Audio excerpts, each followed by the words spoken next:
Oke, assalamualaikum warahmatullahi wabarakatuh. Selamat pagi, selamat siang, selamat sore, dan selamat malam. Oke, jadi alhamdulillah nih ada beberapa pertanyaan yang masuk, jadi saya langsung jawab aja. Ya, karena memang sudah beberapa hari ya, ini belum saya bikin videonya atau belum menjawab pertanyaan ini. Oke, jadi ini yang bertanya ini kebetulan lagi di LPK bagian storekeeper katanya. Jadi alhamdulillah ya kalau ada LPK yang sudah buka langsung ke storekeeper. Jadi pertanyaannya umumnya kalau anak baru itu apakah jadi asisten storekeeper dulu? Jawabannya iya. Kalau di mungkin di perusahaan lain saya nggak tahu, tapi di perusahaan tempat saya kerja itu memang langsung asisten storekeeper dulu ya, itu basicnya di situ. Nanti setelah kalau sudah bisa beberapa saat kemudian nanti dipromot ke storekeeper dan seterusnya ya, jadi ada jenjang karirnya di sana. Oke, jadi pertama udah pasti asisten storekeeper dulu, terus pertanyaan selanjutnya, anak baru itu handle berapa ruangan? Oke, karena anak baru kan masih minim product knowledge ya, jadi masih ngikut dulu. Jadi bisa ngikut ke ruangan daging, ke Farus Frozen atau dairy room, jadi sambil belajar. Nanti kalau sudah bisa, baru dikasih handle satu ruangan atau dua ruangan sekaligus ya.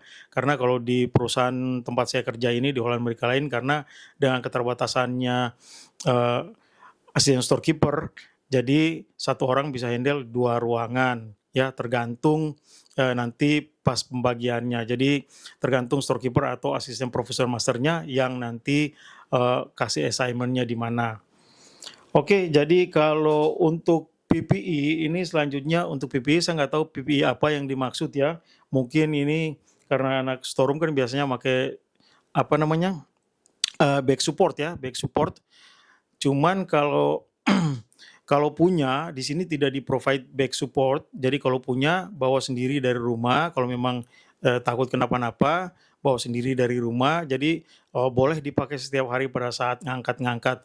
Jadi nggak harus pada setiap loading aja, memang loading itu paling berat lah kalau untuk storeroom itu loading adalah hari-hari yang paling berat ya, karena memang di sana kita kerja nonstop dari pagi sampai selesai loading, terus masuk lagi malam.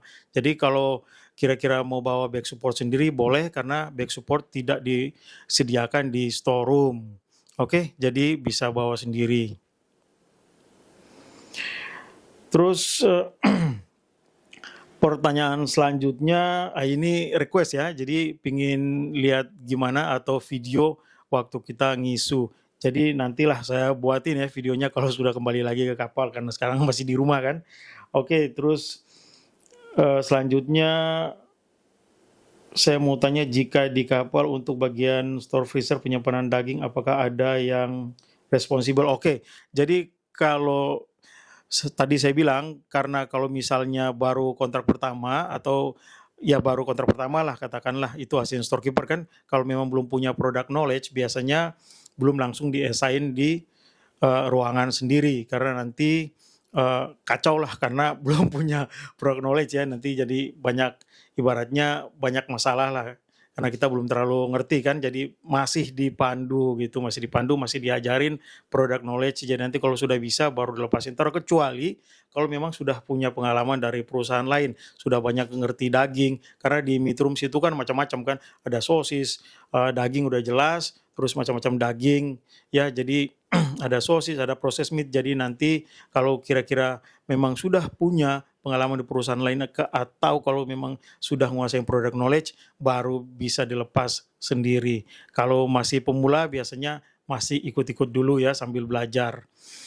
Oke, jadi request video pada waktu isu nanti insya Allah kalau udah balik kapal saya bikinin ya. Terus yang selanjutnya Oke, jadi perbedaan storekeeper dan asisten storekeeper. Kalau asisten storekeeper di struktur organisasi di tempat saya kerja di storeroom ya, jadi itu adalah posisi pemula, jadi baru mulai ya, jadi belum ada tanggung jawab yang terlalu berat lah. Ibaratnya di situ jadi asisten storekeeper reportnya ke storekeeper. Kalau storekeeper adalah posisi supervisor ya, jadi dia yang nanti akan assign job, jadi daily job, daily project nanti di-assign sama storekeeper. Jadi secara ininya memang karena dia supervisor jadi otomatis responsibility-nya beda. Jadi perbedaannya cuman di situ aja. Kerjaannya tiap hari sama aja, ngangkat-ngangkat juga kan. Cuman secara tanggung jawabnya beda. Storekeeper lebih gede tanggung jawabnya dibanding asisten storekeeper. Oke, jadi segitu dulu jawaban singkat dari saya. Semoga jelas ya. Kalau memang belum jelas atau masih ada pertanyaan lain, silakan tulis di kolom komentar. Insya Allah pasti saya jawab atau saya buatkan videonya. Dan akhirnya, thanks for watching dan sampai ketemu di video selanjutnya. Ciao.